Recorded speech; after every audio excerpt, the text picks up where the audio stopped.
Good day, my name is Scott Kinney, and welcome to One Idea.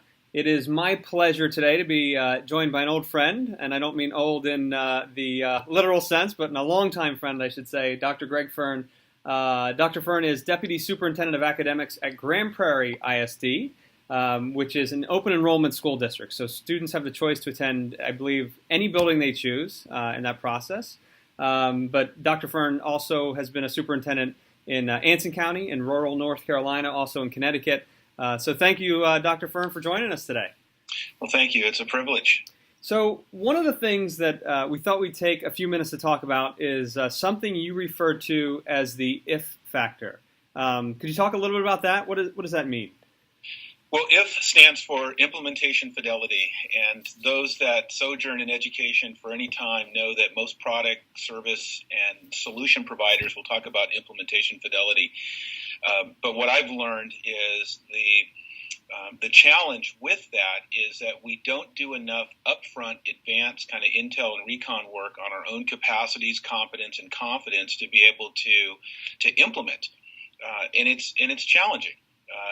I've learned this both from the hard way and I won't say the easy way, because I don't think it's easy at all. I mean, I think it's a real challenge to do so, but you need to do that. You need to really assess your human capital capacity in addition to both infrastructure and fiscal and physical plant, the competence of your folks in terms of not their intelligence, but their knowledge of systems and change management theory and previous experiences with those things, and certainly competence. Have they endured and persevered through failed attempts in the past, and do they have that sense of resiliency to kind of move forward? So I think those are the three things that I associate with implementation fidelity: competence, and capacity. So how do you go about assessing that then, Greg? What was your process?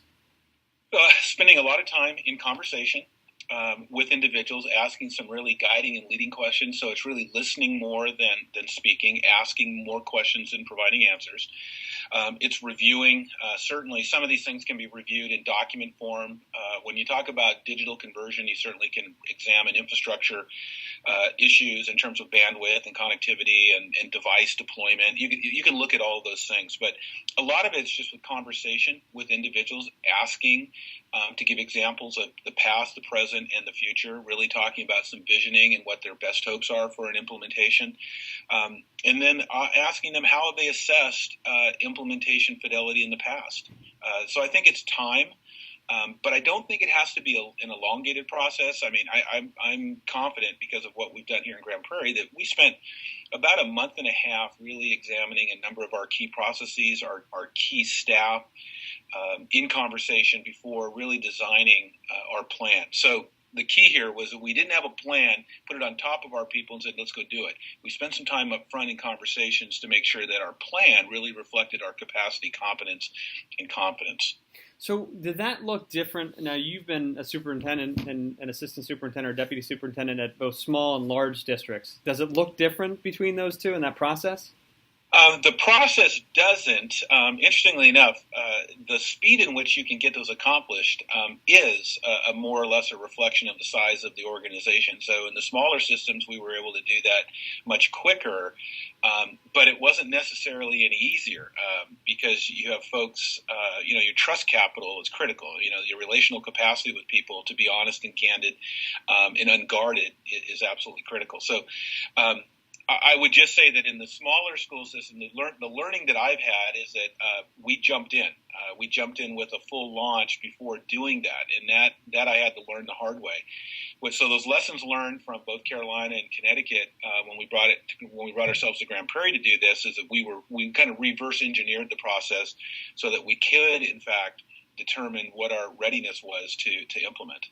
What's the outcome? I mean, can you give us one specific example of how you use those data inputs to make a decision or to form your process as in an ongoing way?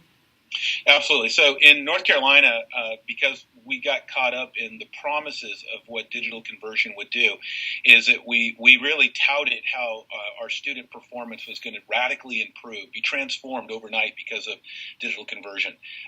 No, not true. It came, but it didn't come initially. So in Grand Prairie, what we've done is we identified metrics that have to do a lot with utilization, frequency of use, the depth of application that our instructional staff are using, and we're monitoring that so that we get that capacity and competence built first before we really start looking at how we're going to see student product, student collaboration, student co-authoring, student co-creating in terms of knowledge. That's secondary. That's second generation.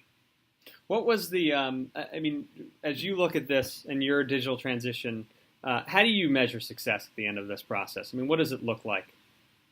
It's both qualitative and quantitative. Certainly, you have to assess and manage perceptions. It was very important for us, both in Carolina and also here in Texas, to assess our staff's level of competence as they perceive it, their level of competence as they perceive it. So there's a constant dipsticking that takes place to monitor how they're feeling, their competence, if you will, their grit, their perseverance, their risk taking.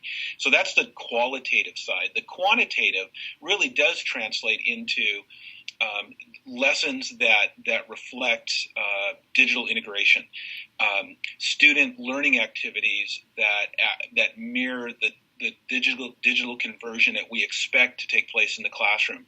And then certainly what's very easily to quantify is the student learning and student achievement. But it's that perception piece, the qualitative, that's the first step.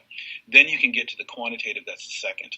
All right, last question. I know a lot of people around the country are thinking about implementation, and a lot of the questions come around, do I do this systemically? Do I take my entire organization through this all at once, or do I look at pilots or whatever term people might use for that?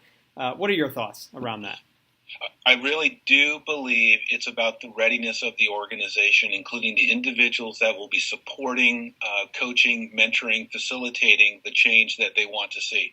If it makes sense to do it in a pilot format, I tend not to be that type of leader. I like to go all in, but I understand capacity, and I think that's the critical piece. I just can't emphasize enough that you go slow to go fast. And sometimes that requires slowing some of the expectations and managing those so that you can achieve what your best hopes are for a conversion model. A great piece of advice. This is Dr. Greg Firn, Deputy Superintendent at Grand Prairie. And thank you for the one idea, Dr. Firn. You bet. Thanks. Right, take care.